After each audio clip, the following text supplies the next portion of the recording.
পৃথিবীতে যে কোনো পুরুষকে যদি জিজ্ঞাসা করেন মা আগে না স্ত্রী, অধিকাংশ বুক ফুলিয়ে বলবে মা আগে, বউ তো পরের বাড়ির।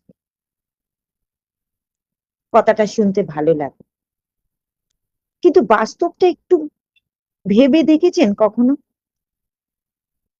মানব জীবনের শুরুতে, আদিম যুগে প্রথম মেলবন্ধনটা হয়েছিল স্বামী স্ত্রীর মধ্যে। সেই সম্পর্কের মধ্যে পৃথিবীতে এসেছে মা শব্দটা, অর্থাৎ মা এসেছে নারীর থেকে, নারী এসেছে মেলবন্ধন থেকে।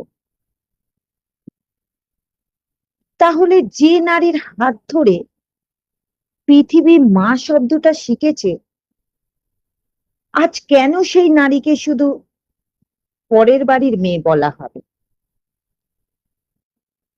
পুরুষরা ভুলে যায় মাও একদিন না কারো স্ত্রী ছিল, যেমন আমার স্ত্রীও একদিন কারো সন্তানের মা হবে। তাহলে কেন এই তুলনাটা, কেন এই ভেদাভেদ? নারীর স্থানটা শুধু রান্নাঘরে নয়, সে পরিবারে শুরু থেকে শেষ পর্যন্ত না প্রাণের কেন্দ্রবিন্দু। আজকে সমাজের পুরুষরা মুখে বলে নারীর সম্মান চায়, কিন্তু ভেতরে ভেতরে তুলনা করে কে আগে কে পরে।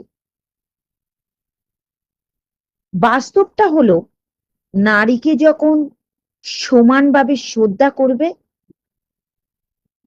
তখনই মা বোন স্ত্রী সব সম্পর্কের মানে না সত্যি বোঝা যাবে।